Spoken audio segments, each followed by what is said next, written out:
Welcome to Board Game Casual. As we come into the holidays, it probably means it's the season for a lot of family gatherings. Well, what better way to engage with everyone and keep everyone entertained than a fun board game? In this video, I thought I'd share my top 5 board games for family gatherings.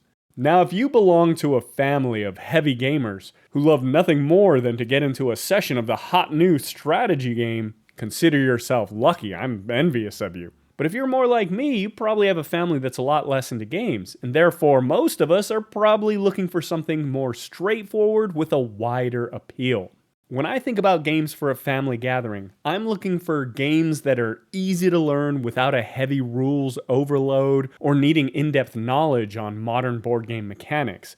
These are games that can be taught in under 3 minutes. Games that can accommodate large player counts. And games that are fun for a wide range of ages, something that grandma can play, but also maybe some of the kids. With that, here are my top 5 games for family gatherings. Coming in at number 5 is Dixit. Dixit is a fun little word-to-image association game that plays with 3 to 8 players. The active player is going to secretly pick a card from their hand with these dreamlike images on them and give a word or a phrase as a clue to describe it. Each other player is then going to secretly play a card from their hand that they feel best matches that clue. All cards will then be shuffled together and revealed to the table. Players will then vote on which card they think is the actual card played by the active player. The active player scores points based on how many other people correctly voted for their actual card, unless all other players voted for their card, in which case they score no points. So as the active player, your goal is to give a clue that's strong enough to get some of the people to guess your card, while not being so obvious that everyone is able to guess your card.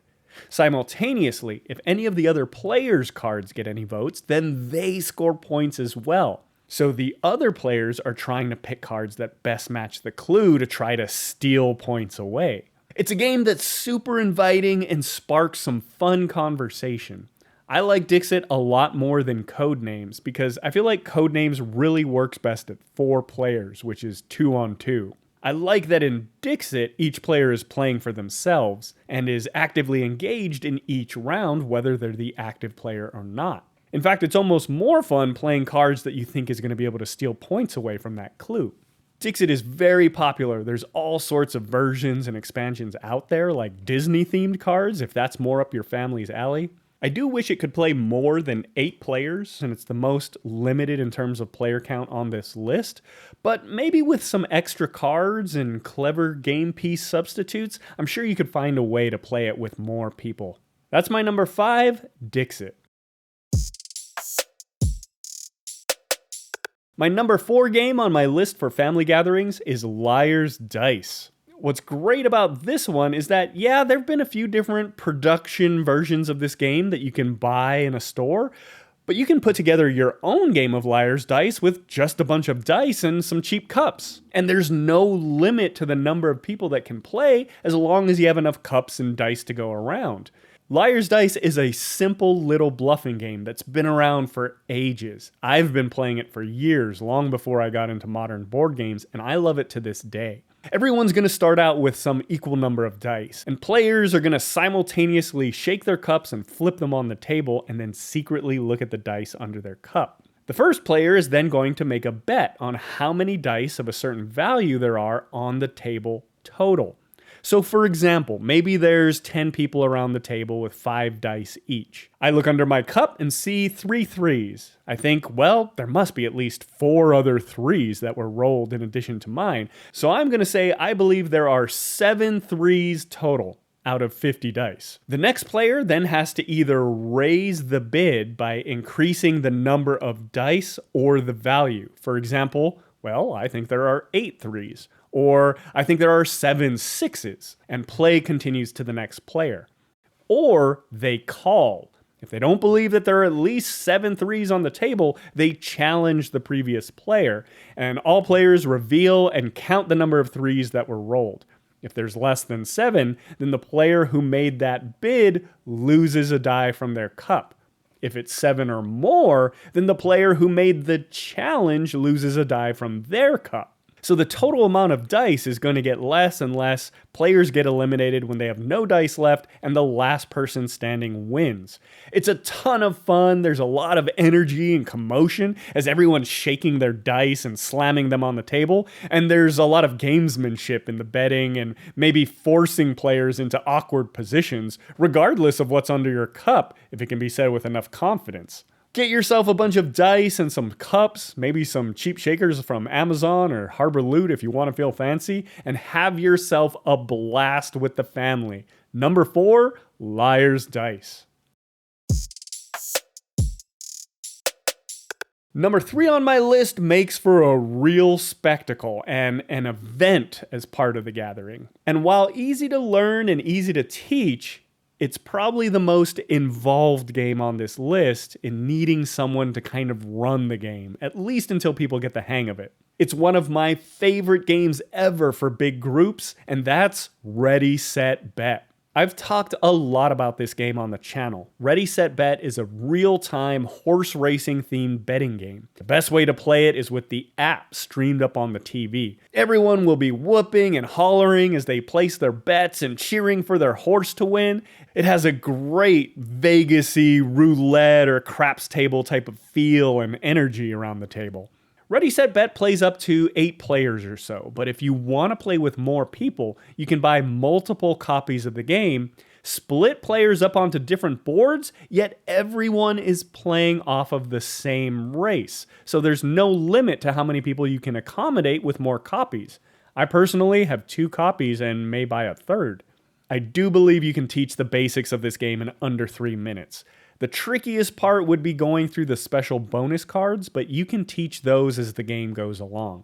Along the same lines, I do think it's good to have a person running the game to manage the payouts at the end of each race, but eventually people will get the hang of it and can start managing their own winnings. And if you really want to up the fun, buy some cheap prizes, and after the game is over, hold a live auction where people can use their winnings to bid on the prizes. It's a ton of fun. It always goes over well at my parties. That's my number 3, Ready, Set, Bet. Coming in at number 2, my most successful casual lightweight game to play in a big group of non-gamers is Green Team Wins. It's fun for any age group. As long as you can write, you can play this game. It doesn't require any kind of trivia knowledge or bluffing and is more about feeling out the table or just being true to yourself. In Green Team Wins, you're going to flip over a card with either a multiple choice or fill in the blank question on it, like, which starburst color, red, pink, or yellow? And everyone is going to secretly write their answer on their dry erase board. Then everyone will reveal their answers simultaneously, and you'll count which answer got the most votes. Anyone who answered with the majority joins the green team and scores points. Anyone who didn't joins the orange team and gets no points. It makes for some fun moments and great table talk, is low stakes, and it's light and breezy. A copy of the game can play up to 6 people. But again, the great thing about this game is that if you want to play with more people, you can just buy multiple copies of the game so that you have enough dry erase boards and markers to go around. In fact, you could probably just buy additional blank dry erase cards and markers on Amazon if you wanted to expand it on the cheap. Just know you won't have the convenient point tracker at the top of each card. The game retails for under $15 and is often on sale, so it's pretty cheap even if you just wanted to buy a few copies. I've got multiple copies so I can play in really big groups, and it's always a hit. Number 2, Green Team Wins. And number 1 on my list of games for family gatherings is Flip 7. Often described as blackjack for gamers, this is a lightweight little push-your-luck card game that's snappy and fun and full of excitement. It consists of a unique set of cards where there's 1-1 card, 2-2 cards, 3-3 cards, all the way up to 12-12 cards. And each round you're trying to score as many points as you can without busting. You bust if you get doubles, 2 10s for example. So the game plays super fast. You're going around the table. Hey, do you want to take a card or stay? Take a card or stay? And that fun decision of whether you want to push for just one more card. There's some additional cards in the deck with special powers that are really fun and interactive, and bonus points if you can get to a hand of 7 cards without busting. It's a ton of fun, super easy to learn. Even my parents, who aren't big into board games, have a great time with this one. And there's just a lot of excitement on the table on anyone's turn when someone's pushing for that extra card. With a single deck, you can play up to something like 12 people, 15 people, something like that. And if you want to play with more, you can just mix multiple decks together, and it's another cheap game. Simple, fun, my number one, Flip 7. There you have it, my personal top 5 game recommendations for family gatherings. Dixit, Liar's Dice, Ready Set Bet, Green Team Wins, and Flip 7. So if you're looking for a fun activity when everyone's together, or something to do to keep everyone entertained, or maybe even a gift that you can give, be sure to check these games out. I've got links to each one in the description. I'd love to hear what your favorite games are for family gatherings in the comments. Let me know what games you found work best, and maybe even some that you've tried and failed at. The holiday season, of course, also means that people are looking to do some gift shopping, and if you're looking for some additional gift guides to spread the joy of board games to your non-gamer friends and family, or looking for tips on buying a board game for the gamer in your life, or you want 20 gift ideas for board gamers that aren't games, well, be sure to check those videos out on the channel. I've put links to them in the description as well. Thank you so much for watching, thank you for liking and subscribing, and I'll see you next time here on Board Game Casual.